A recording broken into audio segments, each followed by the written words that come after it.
Bagaimana rasanya dianggap rendah, dihina sebagai perempuan norak dan miskin oleh keluarga suami sendiri, lalu datang ke pesta mereka dengan jet pribadi dan kabar yang bisa mengubah segalanya. Tapi, apakah semua itu cukup untuk menyembuhkan luka yang terlanjur dalam? Sore itu, langit mendung seperti menampung segala perasaan yang tak pernah bisa Dinda ucapkan. Angin berembus pelan melalui jendela kecil di ruang tengah, membawa aroma tanah basah yang entah mengapa terasa sangat menyesakan.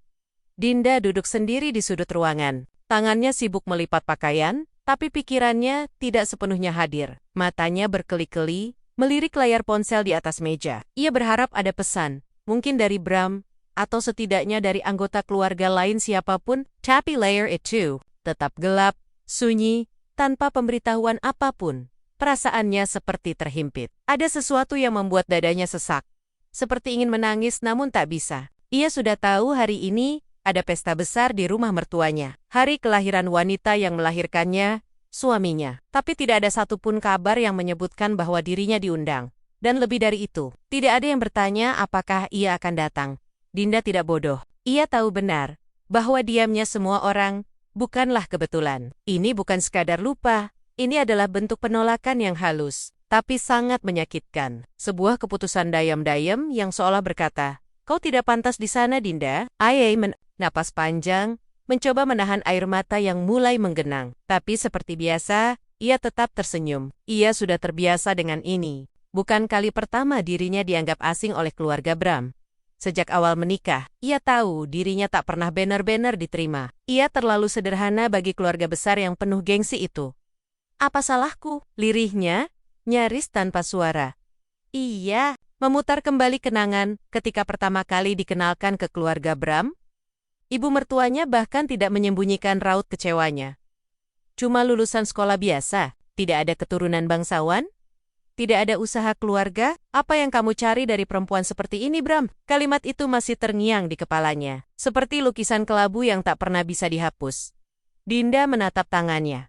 Kasar, berkulit gelap karena sering beraktivitas di luar rumah. Ia bukan wanita salon yang setiap minggu menghabiskan waktu untuk merawat diri. Ia lebih memilih menghemat, mencicil kebutuhan, menyisihkan sedikit demi sedikit agar rumah tangganya tetap utuh. Tapi ternyata pengorbanan semacam itu tidak pernah cukup. Di mata keluarga suaminya, ia tetap tidak pantas. Hingga malam menjelang, Dinda tetap diam. Ia hanya mendengar suara kendaraan dari kejauhan, suara tawa, musik yang samar dari rumah besar di ujung jalan sana. Rumah ibu mertua, rumah tempat pesta itu berlangsung.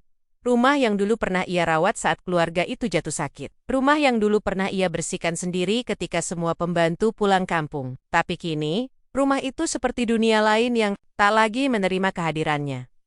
Teleponnya tiba-tiba berdering. Jantungnya berdetak cepat, penuh harapan. Namun saat dilihat, hanya pesan dari operator. Ia tertawa kecil, getir, bahkan ponselnya pun seolah ikut mengejek. Beberapa saat kemudian, pintu depan terbuka. Bram masuk, menenteng jas yang sudah lecek. "Udah makan?" tanyanya datar. "Belum," jawab Dinda pelan. Bram menaruh jasnya tanpa melihat wajah Dinda. Ia tampak lelah, tapi bukan karena kerja. Ia memakai parfum berbeda dari biasanya. Wajahnya terlihat lebih segar. Dinda tahu, suaminya baru pulang dari pesta itu. "Aku nggak diundang ya?" Dinda akhirnya bertanya, suara gemetar, namun tetap tenang. Bram diam sejenak. Lalu, ia duduk di sofa dan menyalakan televisi. "Udahlah, Din. Gak usah dibahas. Mama cuma gak mau ribet aja kalau kamu datang. Biar semuanya tenang." "Tenang?" Dinda mengulang kata itu dalam hati. Jadi kehadirannya dianggap keributan, seperti beban yang mengganggu pesta keluarga. "Aku cuma istri kamu, Bram. Istri yang selama ini kamu bawa ke semua momen keluarga. Tapi sekarang aku kayak orang asing." Bram menghela napas berat. "Jangan baper, Din. Jangan semua hal dibikin drama. Mama tuh udah tua. Kamu tahu, dia nggak bisa nerima kamu sepenuhnya. Tapi kita jalanin aja. Yang penting, aku tetap sama kamu kan?" Dinda tertawa pelan, tapi tidak ada bahagia di balik tawanya. Justru ada rasa kecewa yang tak bisa lagi ia sembunyikan. "Bram, kamu tahu gak, yang paling menyakitkan itu bukan karena aku nggak diundang, tapi karena kamu. Kamu membiarkan semua ini terjadi. Kamu diam, seolah semua ini wajar. Padahal kamu tahu aku sakit." Bram bangkit dari sofa, malas menanggapi. Udahlah, aku capek.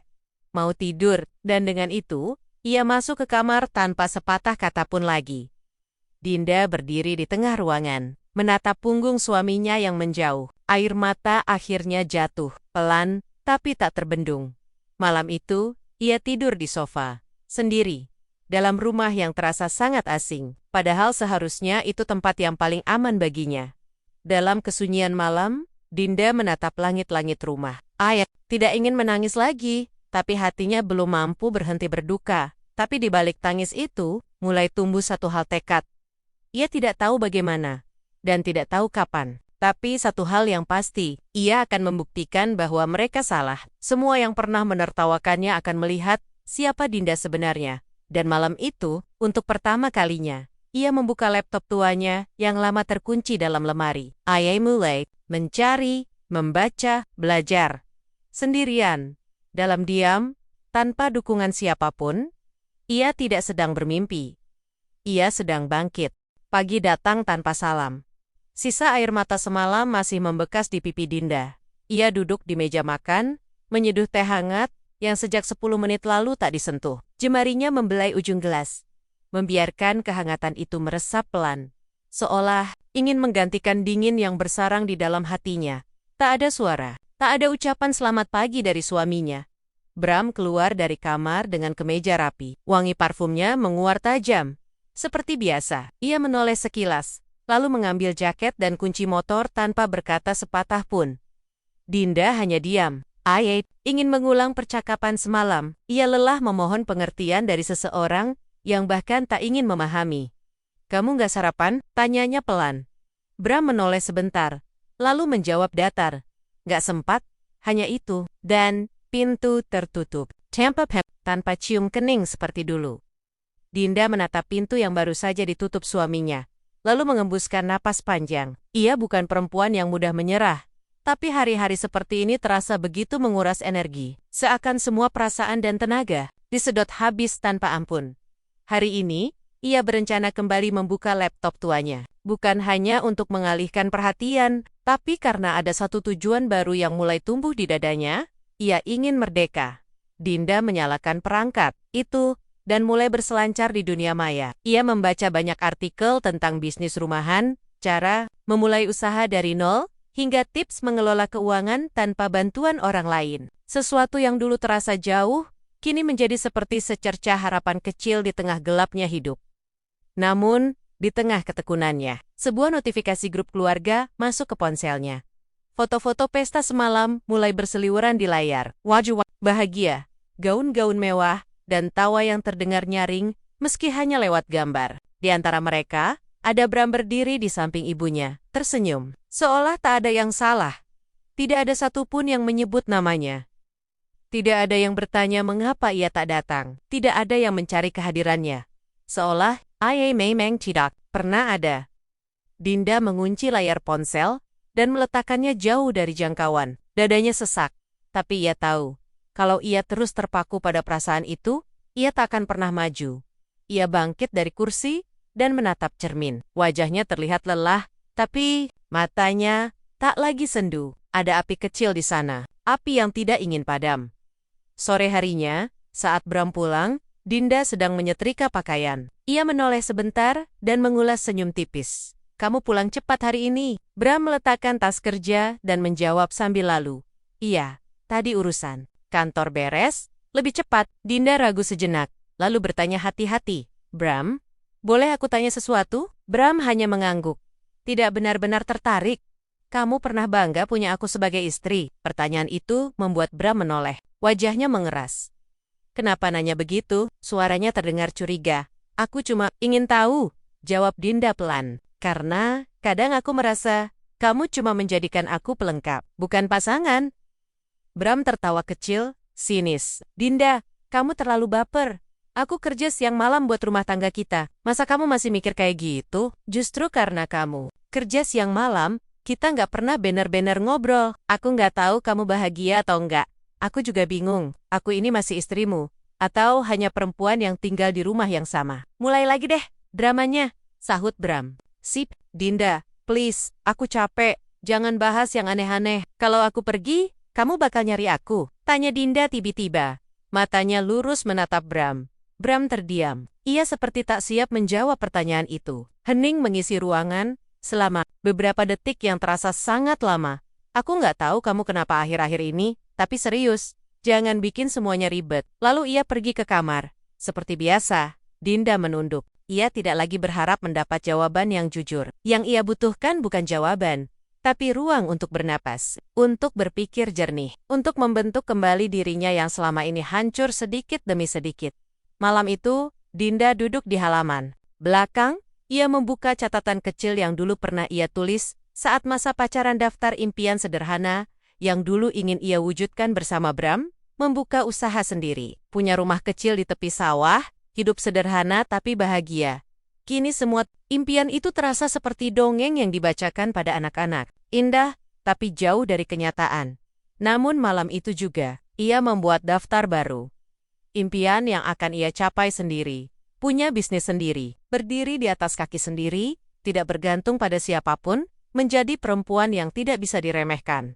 Ia menutup buku catatan itu dengan senyum yang sedikit berbeda. Ada luka yang belum sembuh, tapi ada harapan yang mulai tumbuh. Di dalam rumah, suara televisi terdengar pelan. Bram tertawa kecil menyaksikan acara favoritnya.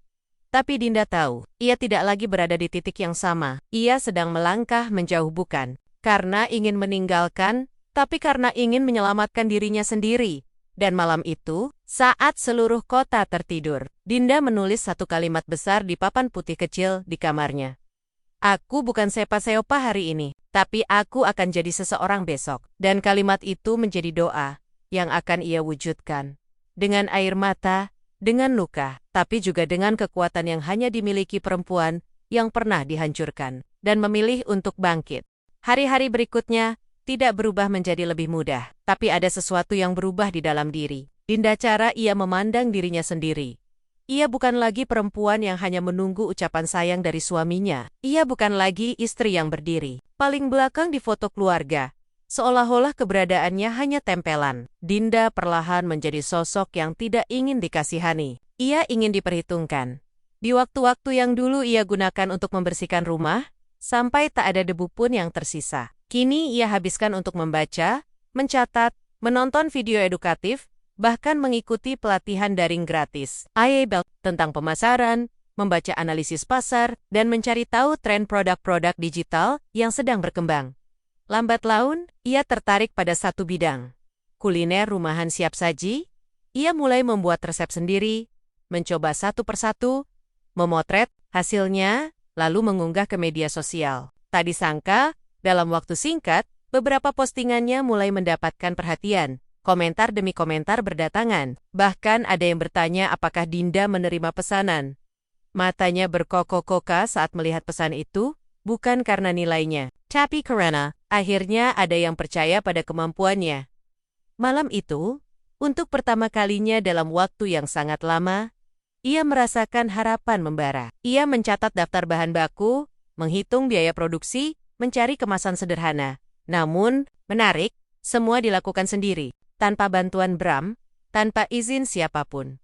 Ia tahu, jika menunggu dukungan, ia akan terus tertinggal. Suatu sore, Bram pulang dengan ekspresi lelah seperti biasa. Ia membuka pintu dan mendapati aroma wangi dari dapur yang memenuhi seluruh ruangan. Dinda sedang sibuk membungkus beberapa pesanan sambil memeriksa ponsel. Masak buat siapa aja? Tanya Bram. Terdengar tidak terlalu peduli. Pesanan, jawab Dinda singkat. Bram mengangkat alis. Pesanan? Iya, aku buka usaha kecil-kecilan. Makanan rumahan. Tadi udah laku 8 bungkus, jawab Dinda. Tak bisa menyembunyikan senyumnya. Tapi, bukannya mendukung, Bram malah mengerutkan kening. Dinda, kamu tuh jangan terlalu ngoyo. Nanti capek sendiri, nyusahin. Ngapain sih? Bikin ribet. Dinda menelan ludah. Hatinya seperti disiram air es.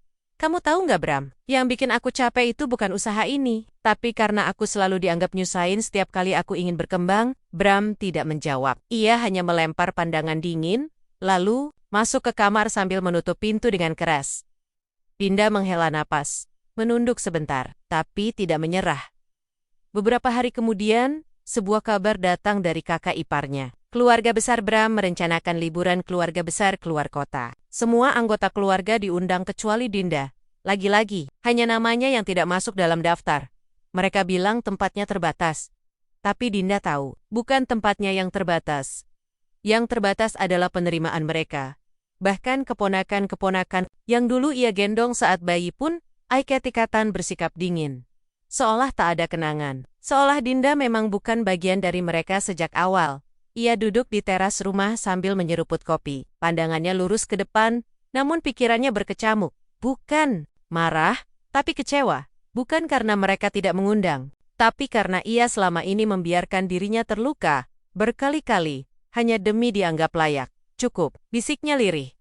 Pagi esoknya, Dinda membawa tas kecil ke pasar. Ia menemui seorang kenalannya yang punya relasi dengan pemilik supermarket lokal. Ia mencoba menawarkan kerjasama untuk menitipkan produk makanannya di rak mereka.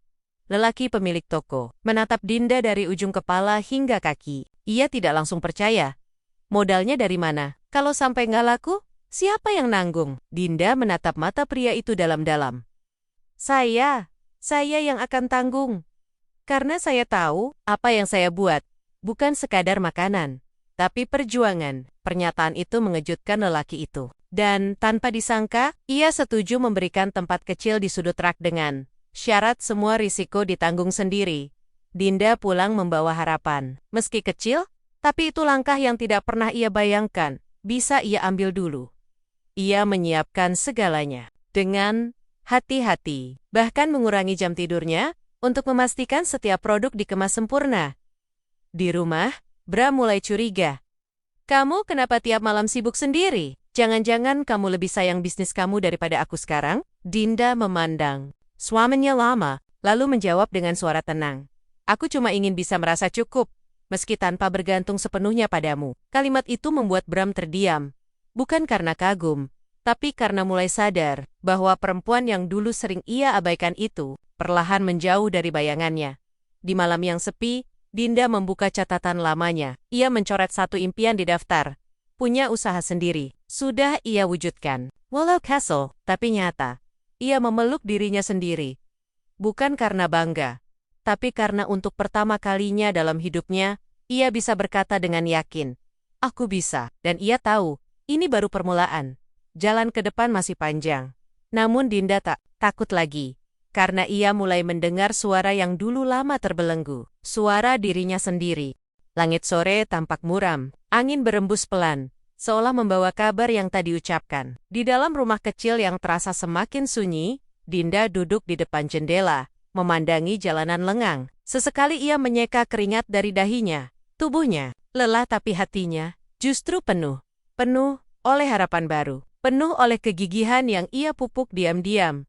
Bisnis kecilnya perlahan menampakkan hasil. Tidak lagi sekadar pesanan dari tetangga sekitar, kini ada pelanggan dari luar daerah yang tertarik. Memesan dalam jumlah besar. Ia bekerja keras, mengelola produksi, memastikan kualitas, hingga mengatur keuangan dengan rapi. Semuanya dilakukan seorang diri, tanpa campur tangan siapapun termasuk suaminya. Namun di balik keberhasilan kecil itu, luka-luka lama tetap menganga. Hari itu, saat Dinda tengah sibuk mengepak pesanan, ia menerima telepon dari seorang teman lama. Nada suara di seberang terdengar terkejut. Din, kamu sekarang usaha sendiri gila, keren banget. Kamu masih sama Bram kan? Pertanyaan itu menyentaknya.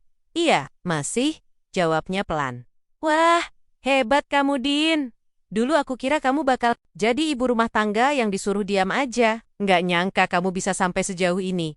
Kalimat itu menampar tanpa niat. Dinda tertawa kecil, tapi senyumnya getir. Setelah panggilan itu, ia termenung cukup lama. Semua yang dikatakan temannya benar. Dulu, ia memang hanya perempuan yang dibatasi oleh garis-garis tak kasat mata Janggan Bijini. Janggan Bijini cukup di rumah saja.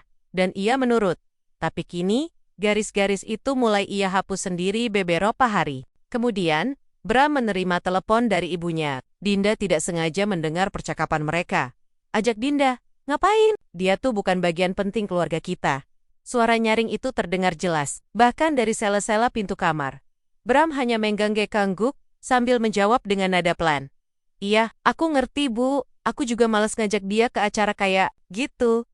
Dinda berdiri terpaku di dapur. Air matanya mengalir tanpa suara. Bukan karena sakit hati yang baru, tapi karena luka lama yang terus digali. Ia tahu, keberadaannya di keluarga itu tak pernah dianggap penting. Bahkan sekadar sebagai pelengkap pun tidak. Ia hanyalah wanita yang kebetulan menikahi Bram, tak lebih.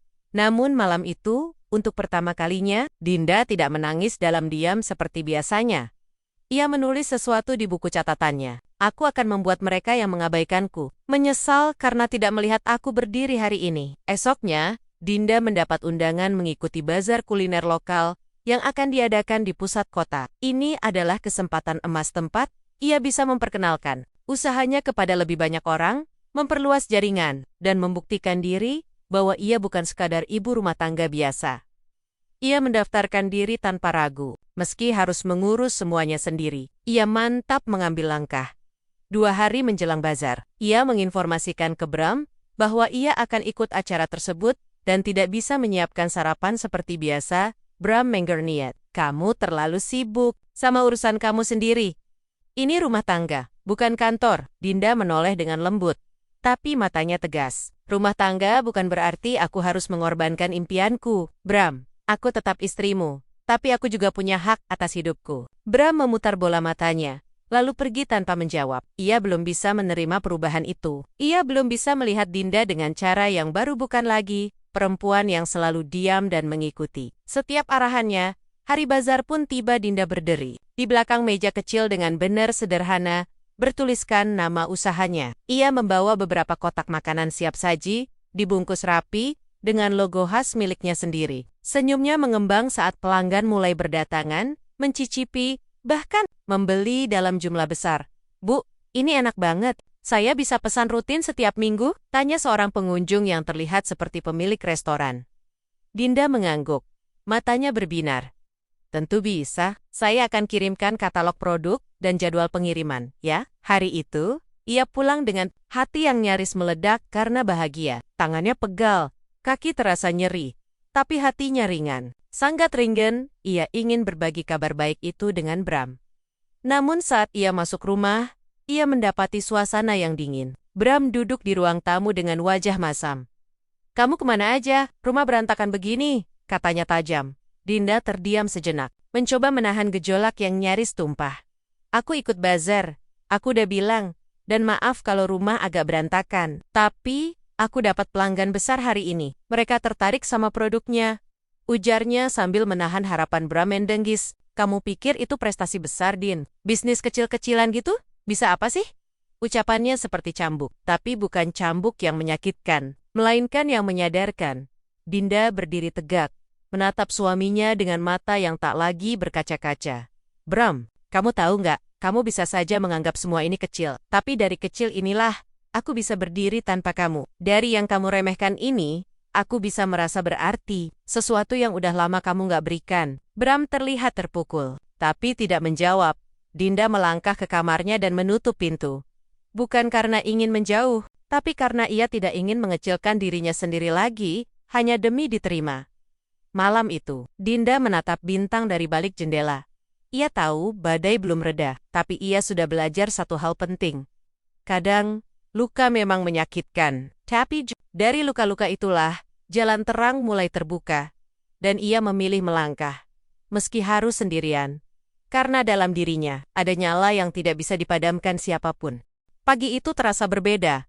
Bukan karena cuaca yang lebih cerah dari biasanya, tapi karena hati Dinda yang mulai merasa utuh meskipun di sekelilingnya tak ada yang berubah. Bram masih seperti biasa, dingin, tak peduli, dan sibuk dengan urusan sendiri. Keluarga mertuanya pun masih bersikap seolah Dinda adalah noda yang tak pernah bisa bersih di dalam silsilah mereka.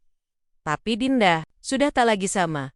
Ia kini bukan lagi perempuan yang mengharap ucapan terima kasih setelah membuatkan sarapan. Bukan lagi istri yang diam-diam menangis di kamar mandi, hanya karena tak diikut-sertakan dalam percakapan keluarga.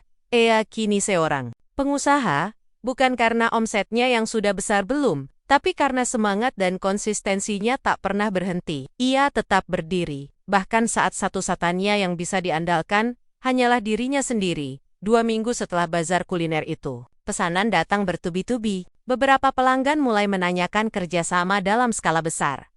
Dinda pun berpikir lebih serius. Ia butuh bantuan, tapi bukan dari Bram. Ia menghubungi dua sahabat lamanya, Reva dan Nia, yang sempat menganggur karena terkena pemutusan kerja. Gue mau ngajakin kalian bantu bisnis kecil-kecilan gue, gajinya belum besar.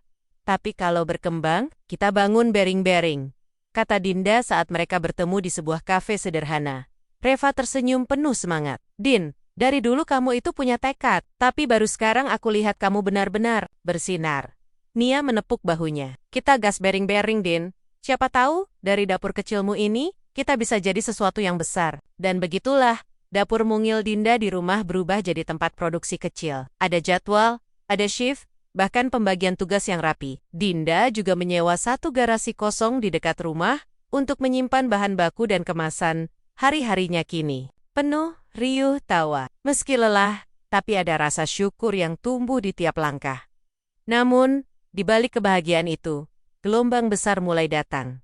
Suatu malam, ketika Dinda tengah menyusun laporan pesanan, Bram pulang dalam keadaan marah. Ia melempar jaket ke sofa dan menghampiri Dinda dengan mata menyala.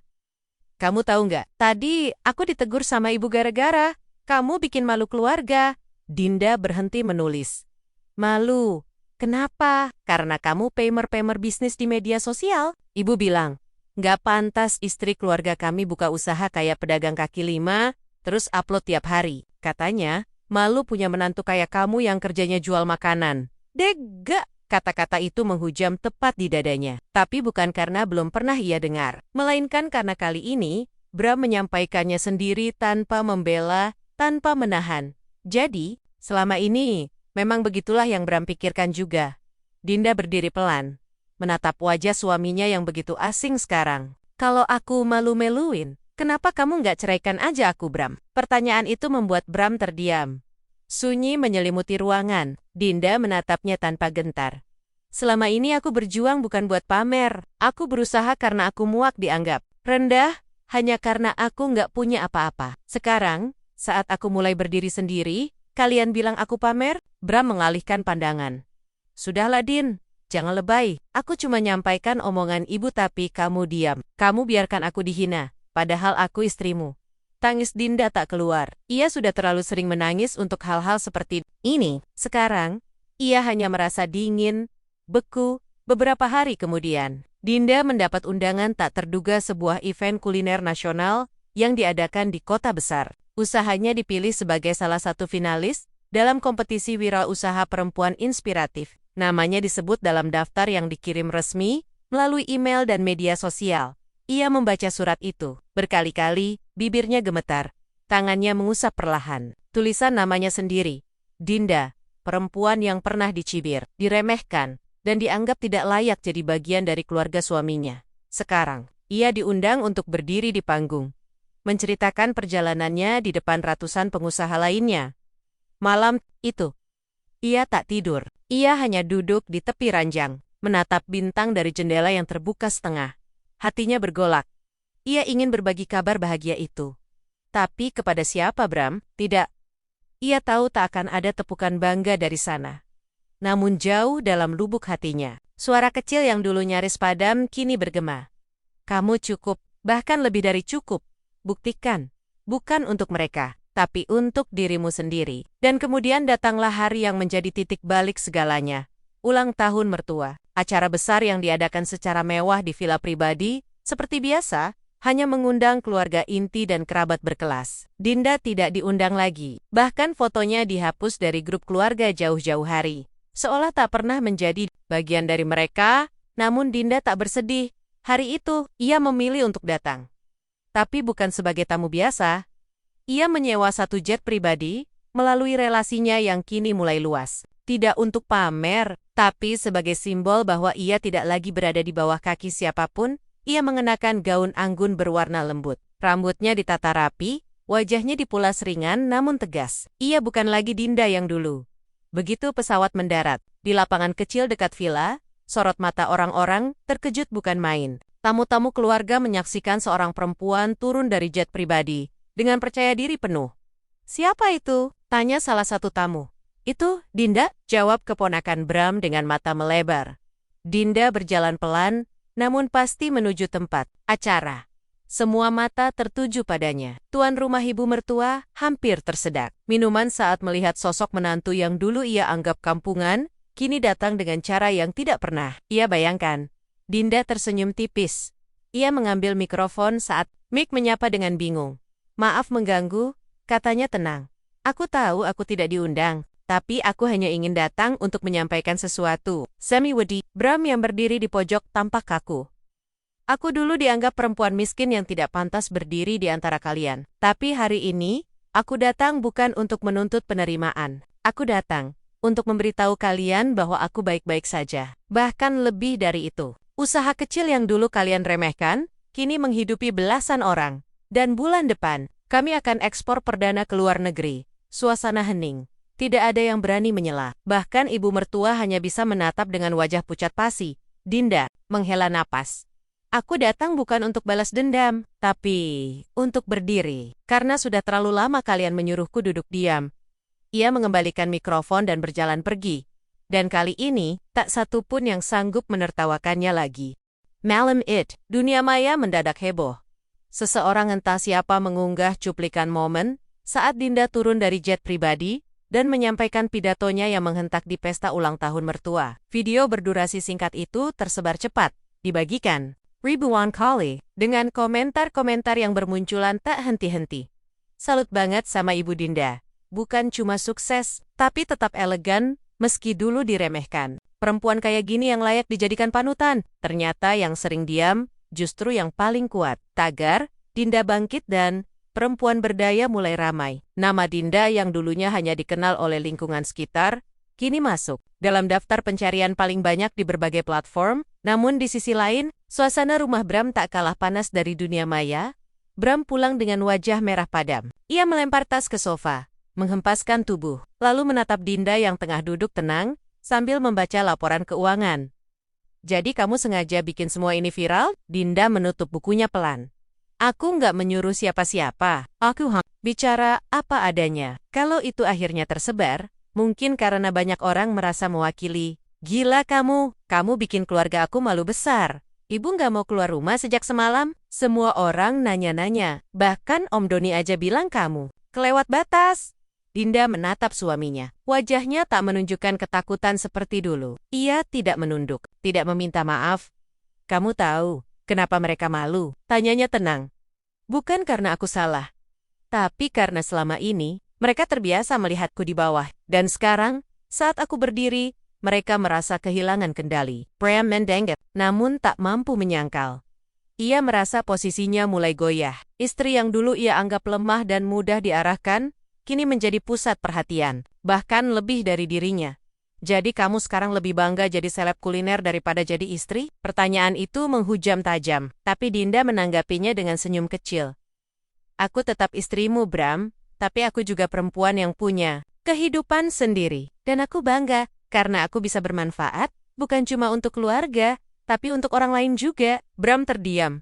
Ada rasa sesak yang tiba-tiba menguasai dadanya. Ia mulai sadar bahwa selama ini, ia kehilangan sesuatu yang penting tanpa pernah benar-benar menghargainya.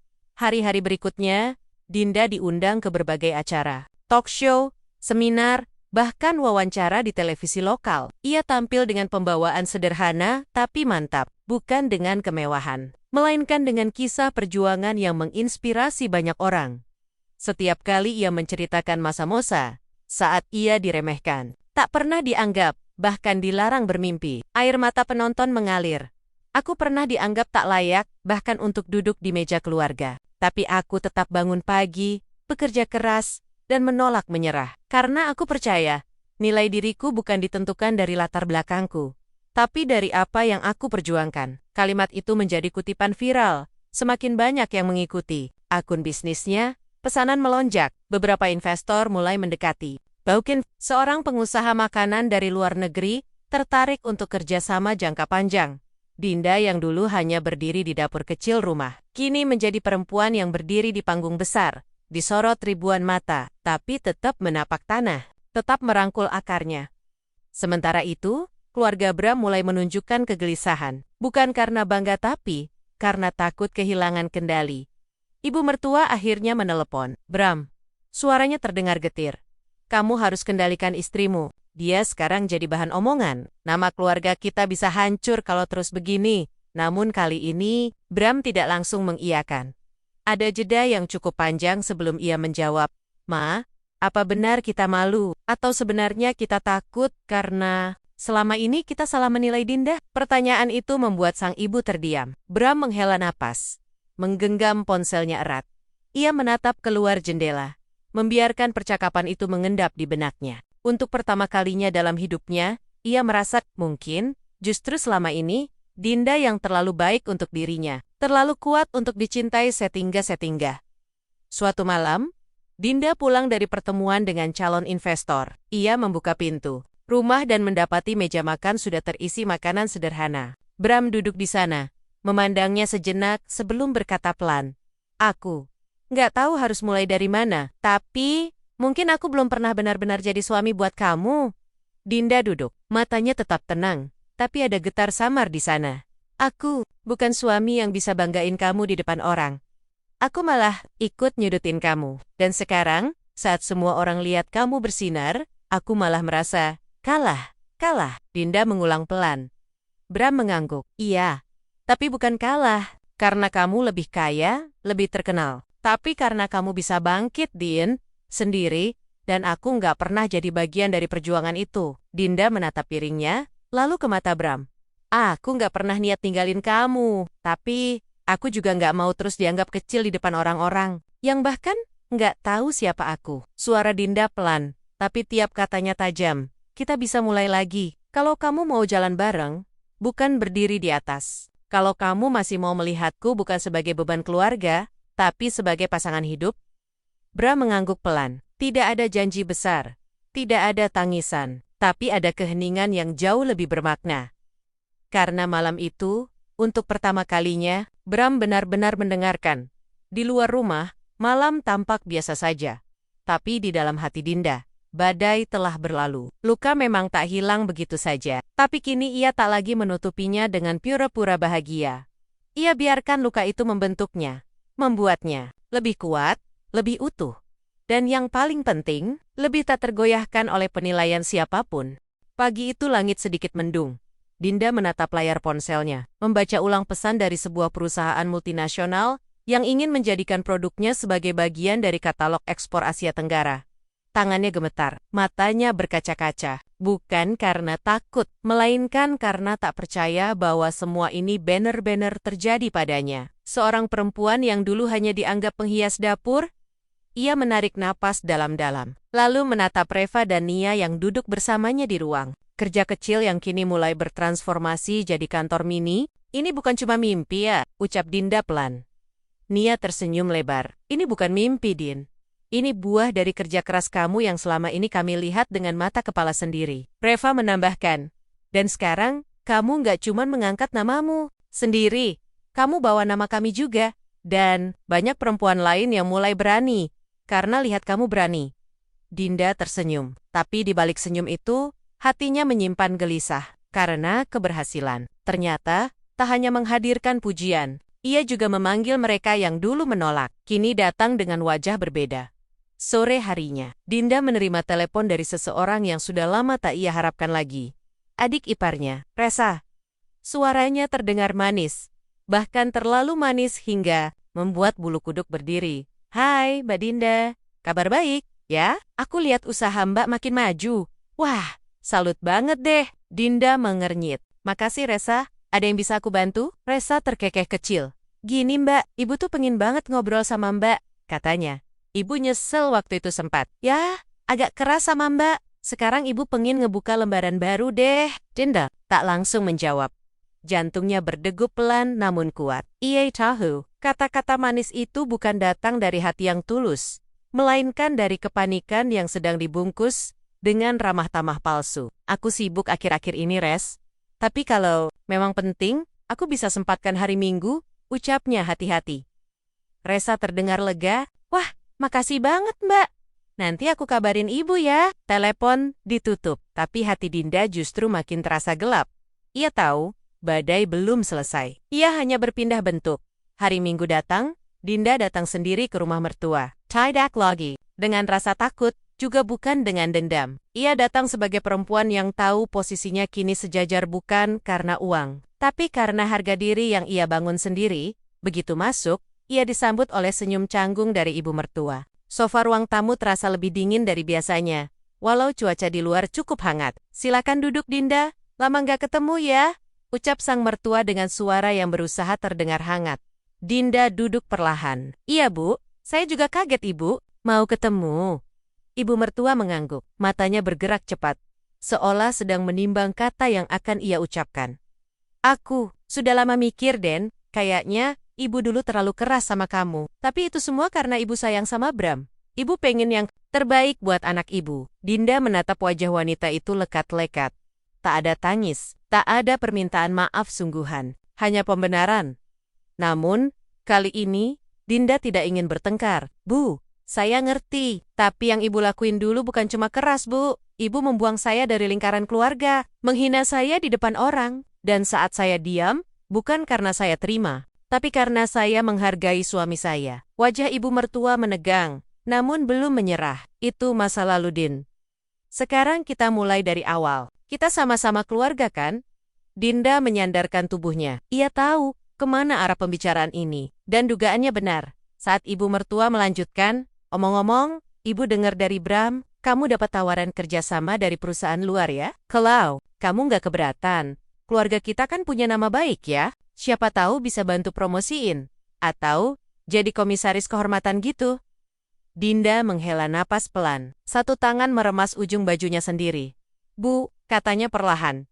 "Dulu, saat saya jualan dari dapur kecil, nggak ada satupun dari keluarga ini yang mau bantu. Bahkan untuk mencicipi pun enggan. Sekarang, saat saya sudah berdiri, saya bukan lagi alat yang bisa dipakai." Wajah ibu mertua memucat. "Saya datang ke sini karena saya menghargai permintaan bicara. Tapi tolong, Bu, jangan samakan saya dengan dulu. Sekarang saya sudah berbeda. Bukan sombong, tapi saya tahu nilainya harga diri yang dulu ibu cabik-cabik." Ia berdiri, "Dan saya nggak akan biarkan siapapun termasuk keluarga sendiri menyentuh hidup saya.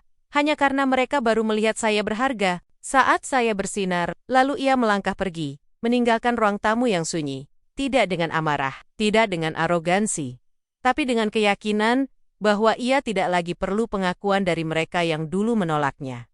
Malam harinya, Bram duduk di ruang makan, memperhatikan Dinda dari kejauhan. "Aku dengar tadi kamu ke rumah ibu," ucapnya perlahan. Dinda hanya mengangguk. Bram melanjutkan, "Kamu tahu, ibu nggak pernah nyamperin siapapun, tapi buit kamu, dia akhirnya mau bicara. Itu berarti kamu benar-benar hebat, Din." Kali ini, suaranya tulus. Tapi Dinda tak tersenyum. "Hebat bukan karena ibu datang, Bram, tapi karena aku nggak lagi merasa kecil di depannya. Itu yang penting."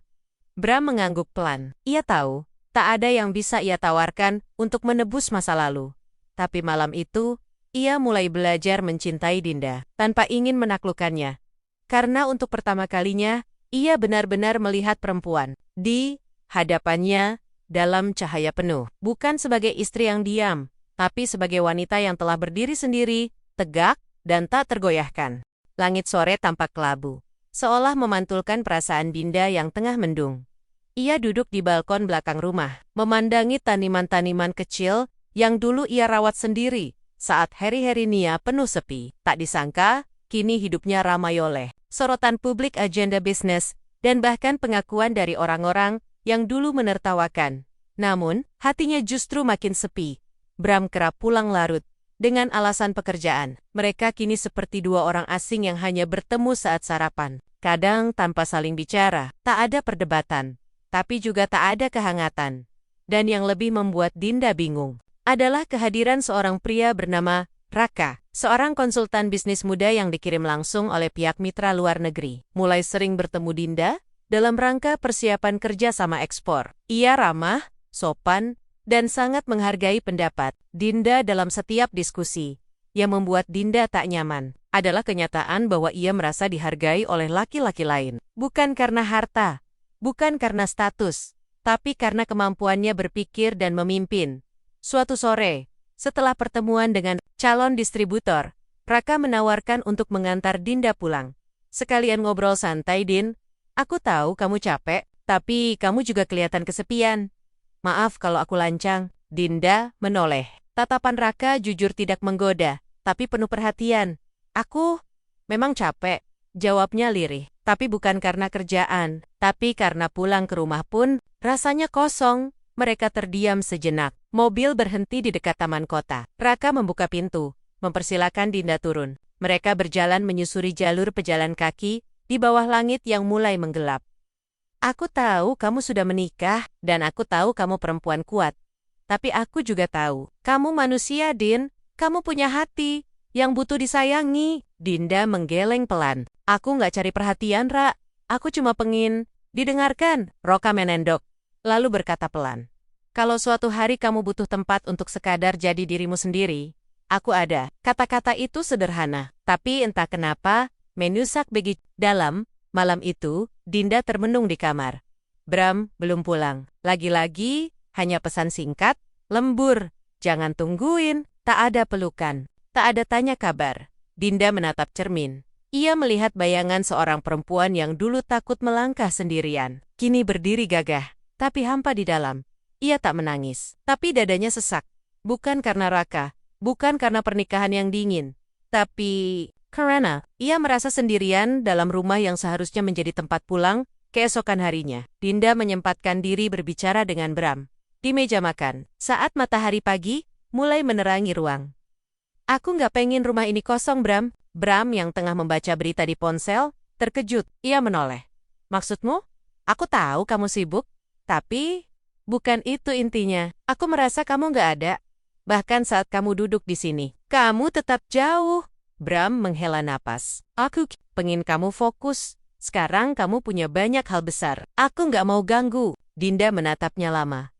Apa kamu sadar, Bram? Aku dulu bertahan bukan karena kamu punya uang, tapi karena kamu satu-satunya yang aku percaya. Dan sekarang, aku punya semua yang dulu aku nggak punya, tapi justru kehilangan yang paling penting. Pendamping. Bram terdiam. Lalu ia bertanya lirih. Apa kamu mau pergi, Din? Pertanyaan itu membuat dada Dinda bergemuruh. Ia tak menjawab langsung. Aku sedang berpikir, ucapnya jujur. Tapi bukan karena aku benci kamu. Tapi karena aku nggak mau terus merasa seperti orang asing di rumah sendiri. Hari-hari berikutnya, Dinda mulai menjaga jarak dengan Raka. Bukan karena ia tidak nyaman, tapi karena ia sadar bahwa jika hatinya goyah, bukan Raka yang salah melainkan retak yang sudah terlalu lama ia abaikan dalam pernikahannya. Ia juga mulai bicara dengan Reva, sahabat yang selama ini setia. Aku bingung, Fah. Apa yang harus aku jaga? Nama baik atau jiwaku sendiri? Reva menatapnya dalam. Kamu perempuan kuat, Din, tapi bukan berarti kamu harus kuat sendirian terus. Kadang, memilih tetap bertahan itu bukan kekuatan, tapi ketakutan. Kalimat itu membuat Dinda berpikir lama. Apakah selama ini ia bertahan karena cinta? Atau karena takut dibilang gagal? Suatu malam, Dinda membuka jurnal lamanya, tulisan-tulisan saat ia masih menangis di dapur, saat ia masih dihina sebagai norak, endeso, dan gak cocok jadi bagian keluarga suami. Ia membaca kalimat terakhir. Di salah satu halaman, aku gak tahu kapan semua ini akan berakhir, tapi kalau suatu hari, aku harus memilih. Aku harap aku cukup berani untuk memilih diriku sendiri. Matanya mulai basah. Ia menutup jurnal itu, dan untuk pertama kalinya sejak lama, ia tahu, ia sedang berdiri di persimpangan, bukan antara dua lelaki, tapi antara cinta yang memudar dan harga diri yang mulai menyala. Langkah Dinda terasa berat saat ia meninggalkan ruangan rapat besar pagi itu. Puluhan mata sempat menatapnya dengan hormat, beberapa bahkan dengan kekaguman. Tapi semua pujian itu terasa hambar, karena hatinya sedang kacau. Beberapa jam sebelumnya, ia baru saja menandatangani perjanjian ekspor terbesar sepanjang perjalanan bisnisnya. Itu seharusnya jadi momen membahagiakan, tapi yang menggema di telinganya bukanlah suara tepuk tangan, melainkan suara hati yang terus bertanya, apa ini cukup? Kalau di rumah aku tetap merasa sendirian? Bram semakin dingin. Bahkan sejak pertemuan mereka terakhir, ia tidak pernah mengajak bicara dengan sungguh-sungguh. Tak ada diskusi, tak ada pelukan. Hanya dua orang yang tinggal dalam satu atap, tapi hatinya berada di dua semesta yang berbeda. Dinda memandang cermin panjang di kamarnya, memperhatikan dirinya dalam gaun sederhana berwarna putih lembut. Ia terlihat anggun, dewasa, berwibawa, tapi wajahnya kosong. Ada hari-hari di mana Ia sangat merindukan versi dirinya yang dulu. Perempuan yang masih bisa tertawa walau dihina, menangis walau dipeluk, dan berharap, meski tahu kenyataannya menyakitkan, kini, ia bukan lagi perempuan yang sama. Ia telah tumbuh. Tapi Bram tidak ikut tumbuh bersamanya. Suatu pagi, Dinda duduk di kafe kecil dekat taman kota. Reva datang terlambat, tapi seperti biasa, pelukannya langsung menghangatkan hati. "Pat," ucap Dinda lirih. "Aku sudah nggak kuat." Reva met, sahabatnya penuh perhatian. "Kamu capek?" Dinda mengangguk pelan. Capek jadi istri yang harus tetap tersenyum, walau dilupakan. Capek pura-pura baik-baik saja. Saat sebenarnya, aku sudah hampa. Reva menghela napas panjang. "Dari dulu kamu selalu mikirin orang lain. Sekarang, pikirin diri kamu sendiri." "Din, kamu bahagia nggak?" Pertanyaan itu mengiris lebih dalam dari yang Dinda kira. Karena jawaban jujurnya adalah tidak. Malam itu, setelah semua pekerja pulang dan rumah sunyi, Dinda memberanikan diri bicara pada Bram. Duduk berdua di ruang tamu, hanya ditemani suara jam dinding yang berdetak. "Bram, aku mau bicara," katanya. Tegas Bram mendongak, menaruh ponselnya. Wajahnya terlihat letih, tapi Dinda tahu, ini bukan soal lelah karena kerja. Ini soal jarak yang tak pernah coba ia dekati lagi. "Aku ngerasa, kita bukan pasangan lagi. Kita sekadar serumah, tanpa hati, tanpa jiwa." Bram menunduk. "Aku ngerti, tapi aku juga bingung, Din. Kamu berubah cepat banget. Sukses kamu tuh bikin aku ngerasa kecil." Dinda menatapnya tajam.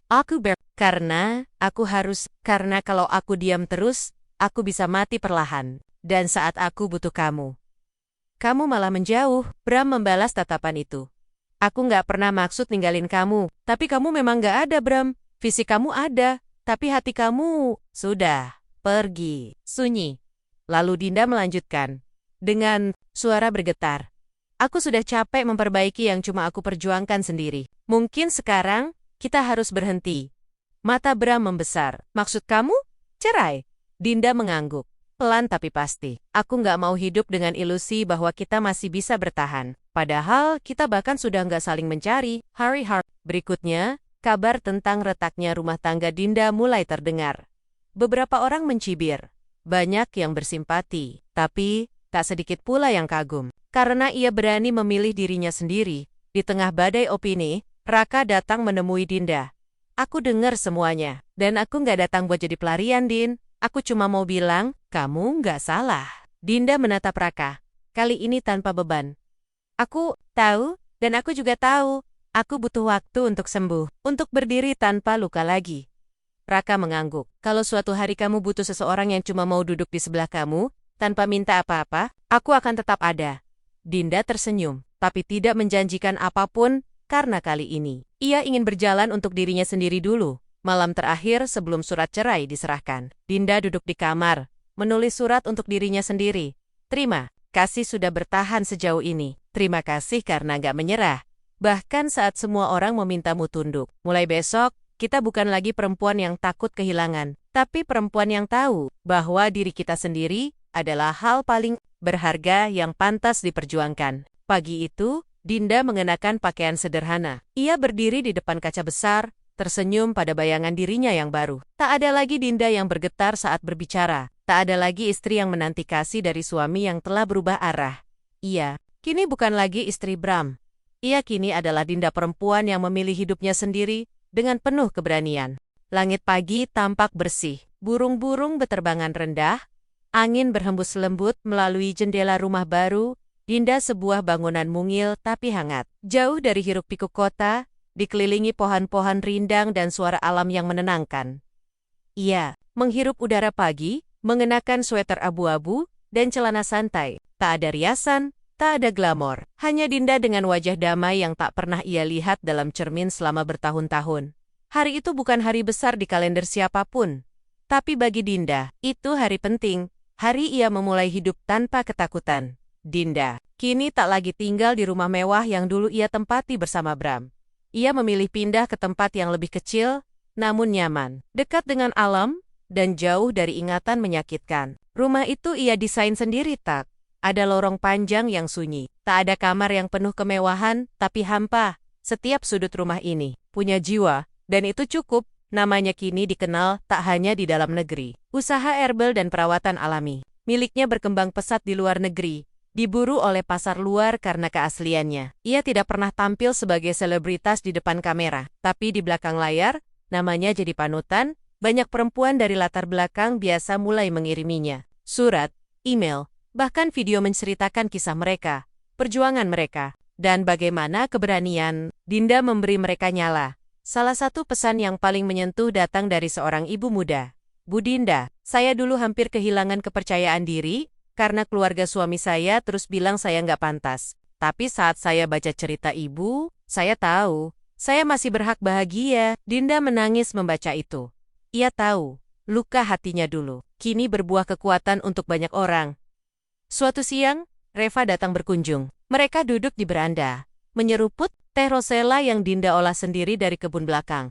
Kamu sekarang kayak bukan Dinda yang dulu, ucap Reva sambil tersenyum. Dinda tertawa kecil. Aku masih Dinda, tapi yang ini, udah nggak takut kehilangan siapapun, selain dirinya sendiri. Reva menggenggam tangan sahabatnya erat.